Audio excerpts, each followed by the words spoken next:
Hola muchachos, ¿qué tal?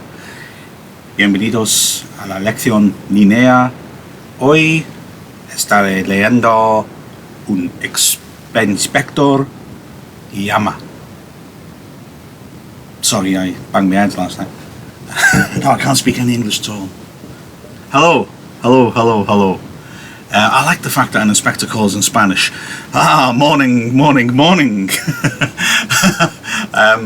I like the fact an inspector calls in Spanish is an inspector llama, in essence. I'll go into it. No, I won't go into it later. Hello there. Now, firstly, I'm going to do a little bit of waffling at the start about Gerald, because yesterday my comments just would not come through. They just wouldn't come through. I don't know why. And he's Miss Tompkins, easy for you to say. Sí, de verdad. So yesterday the comments didn't come through, and I thought it was weird. I did feel a bit scared. I tried not to express it. I was thinking, am I actually not broadcasting here and nobody can see it, and that's why there's no comments?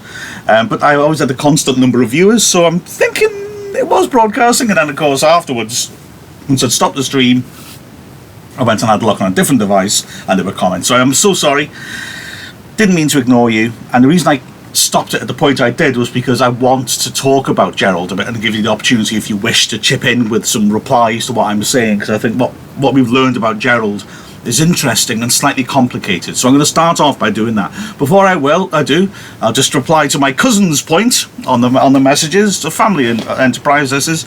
Afterwards, this gets automatically posted to the St. Joseph's Facebook page, and that's pretty much instantaneous. The advantage of watching it on Facebook as a replay is that the comments, if there are any, will come up. Actually, in Spectacles had fewer comments of Mice and Men and Heroes during the reading, more afterwards. So the comments come up as they came up live, so that's quite good. If I reply to something, you can see what I'm replying to. I also then take the recording, edit it a little bit, and throw it up on YouTube. And the editing, basically, and this is where YouTube has an advantage, you won't see those comments, but that music I play at the start and the end, that's still there, obviously, on the Facebook one. It isn't on the YouTube one, so you don't have to sort of jump through 10 minutes of background music. So Facebook, comments, but you've got to jump 10 minutes in. YouTube, no comments, but it starts straight away. There's your choice. Right, okay, now then. Gerald. Now, yesterday we learned about Gerald, who had an affair with Daisy Renton. Daisy Renton being the name the girl has now adopted. So let's just talk through that a bit. So Daisy Renton is so desperate. She's lost a job with Burling. She's lost a job in a department store because of Sheila. So she becomes a prostitute. And she is working in the music hall. Gerald comes in. He sees Alderman Meggerty slobbering all over her. Again, like I was saying in Heroes about Arthur Riviere, Alderman Meggerty, you are not going to get a question asked about him. This is all we learn about him. But he is a nice little example if you want to throw him in. If we're looking at if you get a question on how Priestley is saying your upbringing, your position in society has nothing to do with what sort of person you are. Because this Alderman Meggerty, as Mrs. Burling is so shocked to hear that he's pawing at a prostitute, is supposed to be a respectable figure in society. Like Burling was, he's an alderman. And yet, he behaves like that. And then Sheila says, oh yeah, everyone knows about him. One of my friends went into his office and was lucky to get away with just her blouse ripped. So he obviously sounds like a disgusting pig. But he's high up in society. So again, that's Priestley's point. So he's not worth memorising facts about, but just bear those things in mind. And if you get a question on that sort of thing, you can throw him in as a nice little aside. I think examiners like it when the first thing of an exam, and think about literature, or language actually, comes to think of it, when you're writing about something you've read, is hit the main points, hit the key points. But then to get the higher grades, throw in a few other nice little examples, and that's a nice little example to throw in. Just shows you've actually read and thought about the book rather than just memorised the key points when the teacher wrote it on the board for you. So Gerald takes the girl in, and I emphasise that what he says is being intended by Priestley to be true. He is not at first intending to take advantage of her. He is purely helping someone in need. So Gerald's intentions at first are decent. He then begins to have an affair with her, which seems to happen sort of, okay, take no judgment out of my use of this word, but happens naturally. It's not him setting her up for this. He's not Larry LaSalle. It's wrong, obviously, because he's going out with a different woman. But it's not, you know, he genuinely has feelings for her. Now then, that means Gerald's in some ways one of the most complicated characters, which is good, because when you write about a character in a book, you want complication. You want to be able to say, remember, I've talked all along through Mice and Men and Heroes about equivocal language. Maybe it's this, perhaps it's that. Gerald is unsympathetic until he finds out it's a girl he knows. That's not a nice personality trait, you know. I don't think it's funny. Oh, now it's someone I know. Now it is. I think it's funny. Oh no, it's someone I know. Now I think it's sad. I mean, that's pretty shallow, isn't it? Despite the brilliant Mel Brooks comment, when I cut my finger, this is brilliant. When I cut my finger on a piece of paper, that's tragedy. When you slip on a banana skin and die, that's comedy. So, you know, stuff that happens to me is awful. Something that happens to other people, meh. Don't quote Mel Brooks in your literature exam. Except possibly his early work. So that side's nice about him. We've got to accept that. But come on. I mean, what a twit. I mean, think about it. Surely he knows that this can't end well for the girl. He sticks her in this pad, in this flat. It's his mate's flat. His mate's going to come back from Canada soon. At that point, what does he do? He kicks her out. He's got to. Also, this is a, you know, respectable upper class man. He's not allowed to be having an affair with a working class girl. So, in that respect as well, I mean, this can go nowhere, and ultimately he will kick her back out onto the streets. And she's really in a desperate situation, isn't she? Because she is forced to the streets. So he's not thick. Somewhere he knows that's all going to happen, and that ultimately he will dump her in a bad situation. And yet, even though his intention is good, he carries on. Oh, it feels a bit, you know what I mean? Because he's having his fun, he's enjoying himself, and so he doesn't want to think about the consequences. So that's bad, isn't it? Yeah. Apart from the moral side as well of he is cheating on Sheila, but he can never dump Sheila to have a relationship with a prostitute, can he? He's not going to do that. And notice that he says one of the things that makes him feel really bad is that when he has to kick her out of the flat, she's seen it coming, and she's nice about it, and she's grateful to him for what he's given to her, which is lovely of her. And he says, I'd rather she'd gone nuts. But no, because now, and here, like that point about Megati, is another point about the working class people. Well, no, let's rephrase that. Your class and your status doesn't matter. It doesn't affect whether you're a good person or not. Priestley's shown us all these upper class horrible people and upper middle class horrible people. And now he shows us how the girl behaves. And how does the girl behave? With class and dignity. She knew the situation. She could see it coming. Gerald's the one with the posh education, but she's the one who actually is able to look at reality. And so Gerald does genuinely feel for her. He does genuinely feel upset. Classic question on this is a quote about the young ones being more, well, but we did it yesterday, the young ones learn their lesson, they're more impressionable. Well, so far the pattern's interesting. What we know so far, Burling is an older one. He doesn't learn his lesson. He's just saying, not my problem. Sheila is a younger one. She's definitely learned her lesson, hasn't she? She feels awful about it. Gerald's generally, I'd see him as closer to Burling and Mrs. Burling, but he's not quite as bad as them, is he? he feels bad about it. But he also behaved badly. Somewhere in the middle. Should we crack on with some reading then? Sorry, chaps. So Gerald's gone out to get some fresh air. He says he'll be back.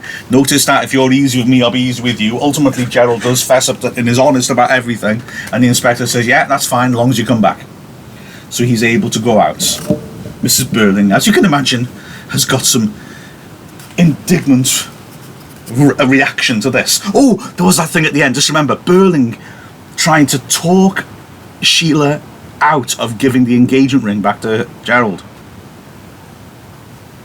If my daughter, by the way, I have no daughter, was treated like that by her fiancé, I wouldn't be begging her to forgive him. I'd be in court, if you know what I mean. Well, really, I don't know. And they all watch Gerald go in silence and the front door slams. You know, you never showed him that photograph of yours. That's to the inspector. No, it wasn't necessary, and I thought it better not to. You have a photograph of this girl? Yes. I think you'd better look at it. Oh. I don't see any particular reason why I should. Probably not. But you'd better look at it. Very well. And she goes to him, and he produces the photograph, and she looks hard at it. You recognise her? No. Why should I? Of course, she might have changed lately, but I can't believe she could have changed so much. I don't understand you, Inspector. You mean you don't choose to, Mrs. Burling? I meant what I said. You're not telling me the truth. I beg your pardon? Look here. I'm not going to have this, Inspector. You'll apologise at once. Apologise for what? Doing my duty? No, for being so offensive about it. I'm a public man. Public men, Mr. Burling, have their responsibilities as well as their privileges. Possibly, but you weren't asked to come here to talk to me about my responsibilities. Let's hope not, though I'm beginning to wonder. Ooh, an interesting little exchange. There's a little quote again that regularly comes up in the exam. Inspector... Right, the inspector shows Mrs. Burling the photograph. She says she doesn't know him. The inspector then says, well, you do. You're lying to me. Oh, they don't like that. Being cheeky to the posh lady in her own house. Burling has a go. You quite enjoy... I enjoy how... think about it. Since Burling's explained his part in it all he does is flap around helplessly, doesn't he? All he does is he keeps going up to the inspector. Look, I'm not having this in my house. And not... stopping. He fails to stop the inspector from doing his job, but he just needs to make lots of noise and say, whoa, whoa. What a day, what a loser. Sorry, Mr. Burling, if you're listening to me up there, because he's on the roof at the moment fixing the chimney. Hang on. I have no chimney. Anyway,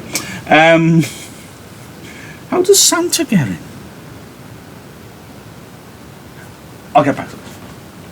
But then, the inspector, Burling tries to stop him by saying, I'm a public man, like, I'm an important man, so you've got to respect me. Stop acting like this, I'm important. And the inspector responds with this quote, which is often used for GCSE questions. Public men have their responsibilities as well as their privileges. And this is often a GCSE question.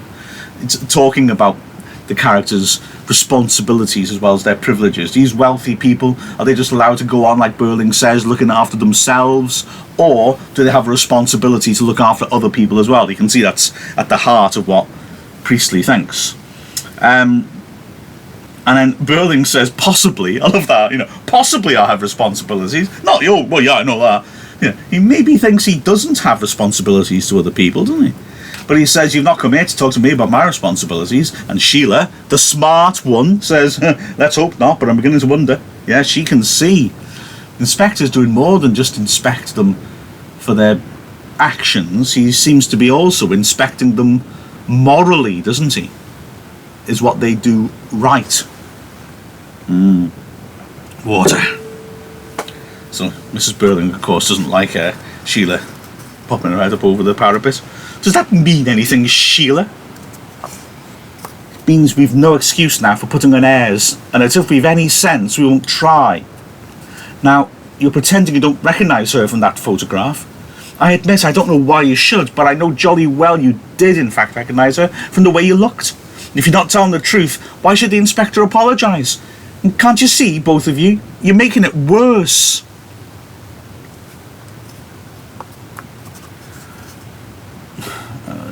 And she turns away. The door slams last night. The door slams last... Sorry, someone just sent me a message. Right, get rid of that. The door slams. Gerald must have come back. Unless your son has just gone out. I'll see. And he goes out quickly. Mrs. Burling, you're a member? A prominent member of the Bromley Women's Charity Organisation, aren't you? Mrs. Burling just doesn't answer. Go on, Mother, you might as well admit it. Yes, she is. Why? It's an organisation to which women in distress can appeal for help in various forms. Isn't that so? Yes. We've done a great deal of useful work in helping deserving cases. There was a meeting of the interviewing committee 2 weeks ago. Dare say there was. You know very well there was, Mrs. Burling. You were in the chair. And if I was, what business is it of yours? Do you want me to tell you in plain words? And then Burling interrupts. He comes running in looking agitated and bothered. Yeah? It must have been Eric. Have you been up to his room? Yes, and I called out on both landings. It must have been Eric we heard go out then. Silly boy, where can he have gone to? I can't imagine, but he's in one of his excitable queer moods, and even though we don't need him here, we do need him here. And if he's not back soon, I shall have to go and find him. He walks across to the fireplace while Mr. and Mrs. Burling look at each other bewildered. Oh God, why does he want to talk to our son? Oh, are they all involved in this? Oh my gosh, it's really kicking off, isn't it? He's probably just gone to cool off. He'll be back soon. I hope so. And why should you hope so? I'll explain why when you've answered my questions, Mrs. Burling. Didn't see how when he started asking her the question, she just ignored him. It's like a silly little, sort of tiny little sulky kid. You know, are you on this committee? It's classic, isn't it? This idea of a charity committee, just to explain, like I've said all along, there's no benefits then. So a girl like Eva Smith, if she loses her job, she just has no money. So you've got to keep hold of her job, which gives obviously the bosses a great deal of control. They can cut your wages, you can't complain because they'll just sack you. The cliche, well, not the cliche, it used to be the case. Now, this is slightly late in Victorian times, but there were no real laws protecting workers then. And in Victorian times, certainly, if you didn't turn up for work, they'd just find somebody else. And if you were ill, you came in the next day, well, your job's gone now. There's just no protection for workers. So no matter how ill you were, you had to go in and work. There's no benefits, so what happens to someone like Eva if she's got no money and she's out in the streets and she can't find a job anywhere? Because as you can imagine, if no one wants to lose their job, jobs don't come up all that often. So she's probably looking hard for work and just can't find it anywhere. So basically, they have these charity commissions that would give you money. Now, we all know what charity is, yeah, fine. I think it's fair to say there's a very different attitude to charity then. The attitude then, like this charity organisation that Mrs. Burling is a part of, is like all the wives of the wealthy posh men. So, sexist world, the men go off and do jobs, make money, and the women, the wives, stay at home and knit or whatever. And that's not me talking. That's just me saying how upper class and upper middle class society was. They wouldn't be expected to work, but they're not raising children. They'll do little hobbies like have a charity committee which will get some money together because they're all super rich, or well off anyway. Or they'll hold a coffee morning, and makes a bit more money, and then they'll get people to come and ask for that money. Now think about it. If you're running a charity, that's fine. There's no stigma to that. Imagine those days when the culture was there's no benefits, there's no support for people. There's an underlying attitude that if you haven't got a job, it's because you're lazy. And then you have to go for charity. You have to grovel individually in front of a group of people for cash to keep yourself alive. It's intentionally humiliating, and it's also humiliating because that'll discourage people from asking for it. Only the truly desperate will do this. Only when you're at your last hope. So it's a different attitude. If you accept charity in those days, it was seen more as a weakness by you. Does that make sense? I hope so. So Mrs. Burling is on this committee, but it doesn't mean she's a wonderful, enthusiastic charity worker. It means she has a sort of posh position, lording it over other people and controlling their lives. So this meeting that she denies knowing any knowledge of, Burling's inspector said you were in the chair, so you were in charge of that meeting. Exactly right, yes. Puts them in a position of power. It's all about power and position and privilege and appearance for the Burlings, isn't it? And they feel that legitimizes them and makes them feel special and makes them feel important. Whereas Priestley is saying, yeah, it doesn't mean anything though, and it doesn't actually make you good people. And as we saw with Eva's treatment of Gerald, Eva feels a much better people. Eva feels a much better people than these. Although we must say Gerald has shown some compassion as well as selfishness, and Sheila, you feel, is really coming across to the other side, isn't she? She seems to be learning that lesson the inspector talked of. Okay, anyway, as I've often said, Mrs. Burling is a dreadful old cow. Let's get stuck into her now. Please, don't quote me. Don't put the word cow in your Inspector Calls answers on the UGCSE. But remember, I'm right. Right, now then. Here we go. So, Burling. Is there any reason why my wife should answer questions from you, Inspector? Yes, very good reason. You remember that Mr. Croft told us, quite truthfully I believe, that he hadn't spoken to or seen Eva Smith since last September. But Mrs. Burling spoke to her and saw her only 2 weeks ago. Mother! Is this true? Yes, quite true. She appealed to your organisation for help. Yes, not as Eva Smith. No, nor as Daisy Renton. First she called herself Mrs. Burling. Mrs. Burling? Yes, I think it was simply a piece of gross impertinence, quite deliberate, and naturally that was one of the things that prejudiced me against her case. I should think so, damned impudence. You admit being prejudiced against her case? Yes. Mother, she's just died a horrible death, don't forget. I'm very sorry, but I think she only had herself to blame. Was it owing to your influence as the most prominent member of the committee that help was refused the girl? Possibly. Was it or was it not your influence? Yes, it was. I didn't like her manner. She'd impertinently made use of our name, though she pretended afterwards it just happened to be the first she thought of. She had to admit after I began questioning her that she had no claim to the name, that she wasn't married, and the story she told at first about a husband who deserted her was quite false. It didn't take me long to get the truth, or some of the truth, out of her. Why did she want help? You know very well why she wanted help. No, I don't. I know why she needed help. But as I wasn't there, I don't know what she asked from your committee. Don't think we need discuss it. You have no hope of not discussing it, Mrs. Burling. If you think you can bring any pressure to bear on me, Inspector, you're quite mistaken. Unlike the other three, I did nothing I'm ashamed of, or that won't bear investigation. The girl asked for assistance. We were asked to look carefully into the claims made upon us. I wasn't satisfied with this girl's claim. She seems to me to be not a good case, and so I used my influence to have it refused. And in spite of what's happened to the girl since, I consider I did my duty. So if I prefer not to discuss it any further, you have no power to make me change my mind. I've done nothing wrong, and you know it. I think you did something terribly wrong, and that you're going to spend the rest of your life regretting it.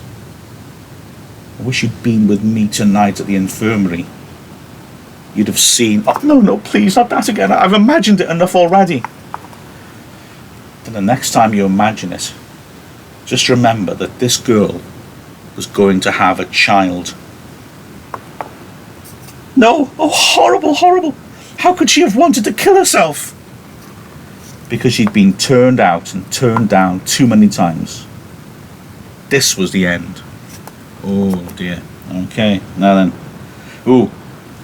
Question, do you think much has changed in society with regards to women working or not working? Oh, you know, I'm going to put my political hat on now.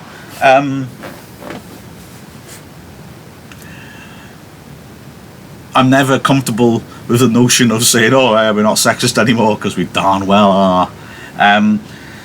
However, I think this is a class issue as well, because I mean, Eva Smith is expected to go out and work, and if you were working class, every member of the household in those days, this is sort of the end, if you like, of the sort of Victorian Industrial Revolution era. It's not literally Victorian era, but it's not far off. Yeah, I think every household member's got to go and work. You know, again, the Victorian idea of sending the kids up the chimney, the moment the kids are old enough to be able to do something, they go out and do it. Because the working classes, there's no unions, there's no support, there's, I say, no benefits, and every penny counts. And then for your upper middle classes and your upper classes, it's, yeah, the ladies aren't expected to work. So, I don't know, this is me trying to be a sociologist now. The concept of free time feels a bit modern in some ways, in the big scheme of things. You know, it's post-Second World War, really, the idea of spending money on yourself for your entertainment, your own leisure, if you think about it. So, you know, have we become a bit more, we've taken on those upper class attitudes, perhaps, that we expect to have opportunities for leisure and not recognise the workers used to have to work. I've gone off the point here, haven't I? This is my theory anyway. But in those days, if you're working class, you're genuinely working class, and you're working for scratching around for every penny, I think would be the point. So working class women would be expected to work, and then higher class women wouldn't, if you like, I would argue. Because certainly Sheila's not going to have to work. She'll marry Gerald, and they're a wealthy family, and they've got status, and she'll have the same life as Mrs. Burling, doing charity committees, unless this changes her. So, Mrs. Burling admits, oh yeah, I turned it down. Hey, yes. Oh well, I did, yes, I did notice that. Oh yeah, like I say, the world's attitudes aren't hugely changed, I think, sadly, in a lot of people. There's some improvement in people's attitudes towards prejudice, but unfortunately, there's an awful lot of people who don't break out from that. Yeah, absolutely. The Mrs. Burling then admits, oh yeah, I didn't like her because she couldn't use my name. She called herself Mrs. Burling, and again we got that use again of the word impertinent. So again, remember, to be impertinent is to be rude to someone, but it's more than that, it's disrespectful. So you really have to be seen as below that person than above, or level, yeah? So you're impertinent to somebody who's above you. Your impudence, which is the word that Burling then uses, that's again similar thing, being cheeky to your betters. So they're very much looking down on the girl. So she says, she knows my name is Mrs. Burling, and she's making fun of me by using that name. So I'm immediately against her. She's not against her because of her case, it's before she's heard the case, but she doesn't like her because of that. Yeah. And so so she uses her influence to turn it down and says to the inspectors, there's nothing wrong with that. That's what happens. And on a committee, you make a judgment, and then you stick by your judgment. I judge that she wasn't a deserving case for some charity money, even though she was utterly desperate, and even though we just learned she was pregnant when she killed herself. So, oh gosh, inspector's very stern with her, isn't he? Remember, you're easy with me, I'm easy with you. Mrs. Burling's probably the worst. So he's harsh with her. Oh, Miss Tompkins. Oh, yes. Well, Miss Tompkins, you're not very old, and your head teacher clearly had, shall we say, extremely old-fashioned attitudes. But then I remember when I was in school, I remember there was an attitude of like woodwork, metal workers for the lads, needleworkers for the girls, and yeah. And I'd like to think we've moved on a bit, but sadly, I don't think we've moved on as far as we ought to have done. And of course, Caroline, I mean, you know, you've been all, yeah, you've broken all sorts of barriers, to be fair to you, haven't you? Fair play to you. But they shouldn't be there in the first place. I don't know. Speaking of needlework, before our options, everyone does needlework. I don't know if I should tell you the story. I'm going to know, aren't I? We were told to make a little felt circle with facial features, and we were told to try and make it into a famous person. And I'm rather concerned to say, I didn't think anything of her at the time. I made Adolf Hitler. I mean, what does that say about me? That's worrying, isn't it? I think I just picked him because he had he can make it look like him, you know. Hair, straight line, silly moustache. But now I think back on that, and nobody said anything. Nobody seemed to be horrified by it at the time. I think back on it now, and I think, I made an effigy of Adolf Hitler. What the hell was I thinking of? Oh, I don't know. I think I may move on now. So we just discovered, I really wish I hadn't said that now, that she was pregnant when she killed herself. Yeah? Mother, you must have known it was because she was going to have a child that she went for assistance to your mother's committee. Look here, this wasn't Gerald Croft. Oh, still worried about his golden boy, isn't he? Never mind he cheats on your daughter. Oh, we don't want him to be involved in anything like this. No, nothing to do with him. Okay, so, all right. Thank goodness for that, anyhow. And you've nothing further to tell me, eh? So she knew the girl was pregnant and still turned her down. Oh, isn't Mrs. I told you she's a cow, didn't I? Don't use that quote. So yeah, did Daisy or Eva use Mrs. Burling rather than Miss Burling, hoping that if she was married, she'd have less prejudice against her? Yeah, absolutely. That would be another issue there, where to have a child when you're not married would be seen as a bad thing, and that theme was about to be developed a little bit as well. I'll just get to the end of this little section, and then I'll let you enjoy the rest of your bank holiday. But yes, yeah, absolutely. So again, that sexist idea, women must have a partner, must have a father for a child, yeah? Yeah. Right. And you've nothing further to tell me, eh? Oh, mind reader. I'll tell you what I told her. Go and look for the father of the child. It's his responsibility. That doesn't make it any the less yours, yeah, Priestley? We're all looking after each other. Just because the father maybe should be doing something doesn't mean that we can't. She came to you for help at a time when no woman could have needed it more. And you not only refused it yourself, but saw to it that the others refused it too. She was here alone, friendless, almost penniless, desperate. She needed not only money, but advice, sympathy, friendliness. You've had children. You must have known what she was feeling, and you slammed the door in her face. Mother, I think it was cruel and vile. I must say, Sybil, that when this comes out at the inquest, it isn't going to do us much good. The press might easily take it up. Oh, stop it, both of you. Classic there. Your classic Sheila Burling contrast. Sheila, oh my God, that's horrible, Mother. You knew that girl was pregnant and had no money, and you still denied her help because she feels something for people. And then Burling saying, this is going to look bad, this, on us. They're going to have an inquest about the girl's suicide, and this will come out, and we'll look bad. So Sheila cares for people, Burling cares for reputation. Yeah? Ooh, comment there. Oh yes, miss, absolutely. Well, hey, good motivation that, miss, isn't it? I guess, although unfortunately where it's coming from. Alright, Mrs. Burling's going to justify herself.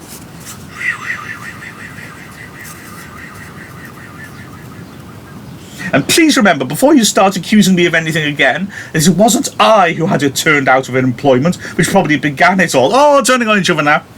In the circumstances, I think I was justified. The girl began by telling us a pack of lies. Afterwards, when I got at the truth, I discovered that she knew who the father was. She was quite certain about that, and so I told her it was her business to make him responsible. If he refused to marry her, and in my opinion he ought to be compelled to, then he must at least support her. And what did she reply to that? Oh, a lot of silly nonsense. What was it? Whatever it was, I know it made me finally lose all patience with her. She was giving herself ridiculous airs. She was claiming elaborate fine feelings and scruples that were simply absurd in a girl in her position. Her position now is that she lies with a burnt-out inside on a slab. That Mrs. Burling, she's giving herself ridiculous airs. She was claiming elaborate fine feelings and scruples that were simply absurd in a girl in her position. So, working class pregnant girls who haven't got the father, they're desperate like rats, they're animals, they can't have morals or feelings. So she just dismisses them as below her. Not awful. So the inspector goes in hard with her, and now her position is with a burnt out inside on a slab. Get ready for the inspector actually getting a little bit aggressive. It's cool when he does. It's rare, but it's cool. Now look here! Don't stammer and yammer at me again, man!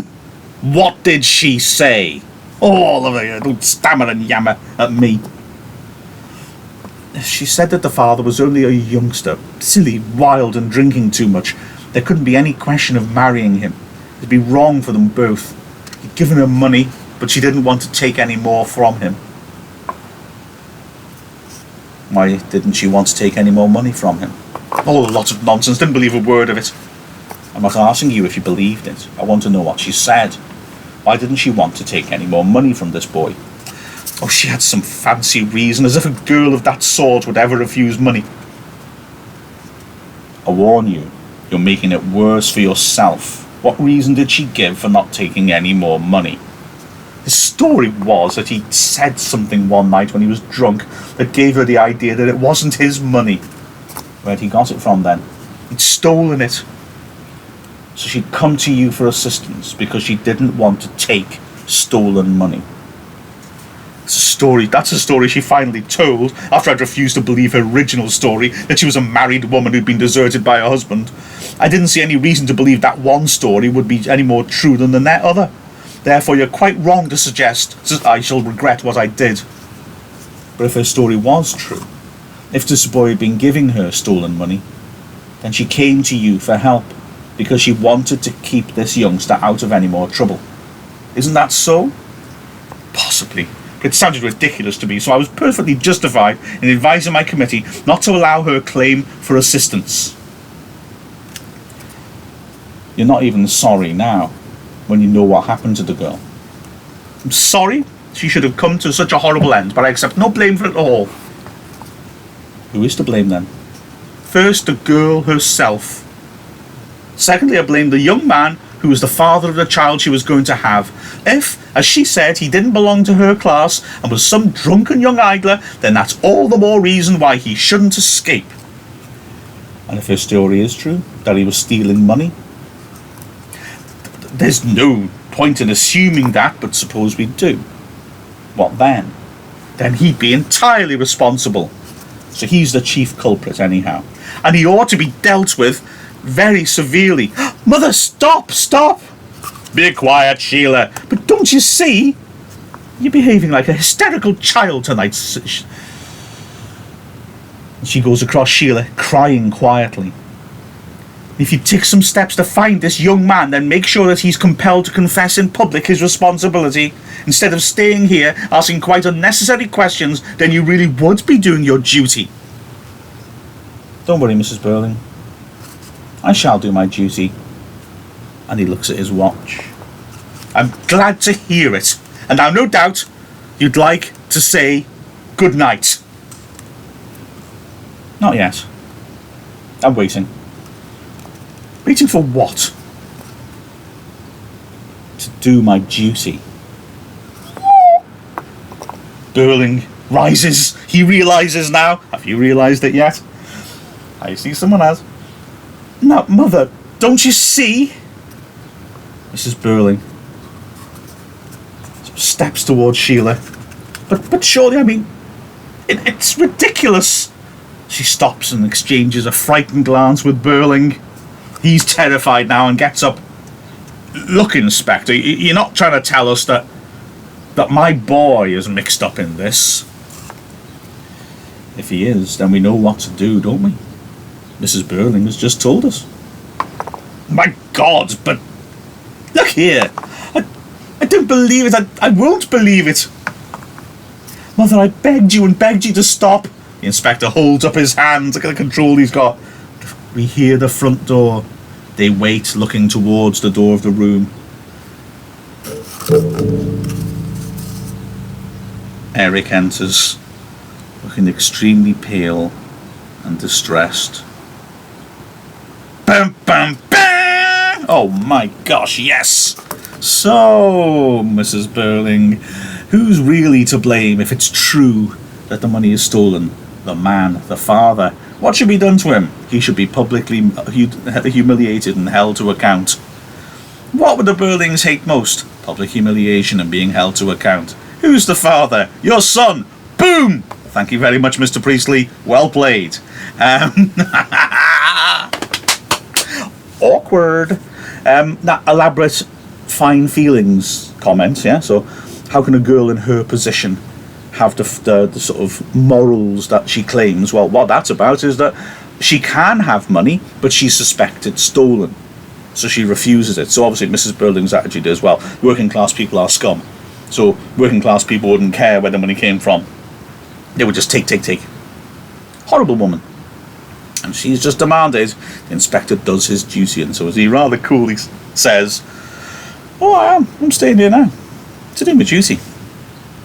Oh, Inspector Calls is great, isn't it? We've probably got 2 more days to go. So yeah, Dominica is brilliant, isn't it? I love it. So, have a nice weekend, chaps. And we'll pick it up on Monday. Any questions you want to throw out now? That's cool.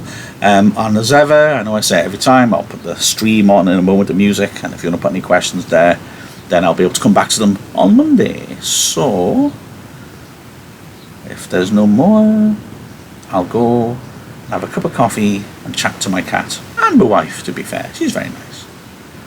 Oakley dokley. Right. See you on Monday.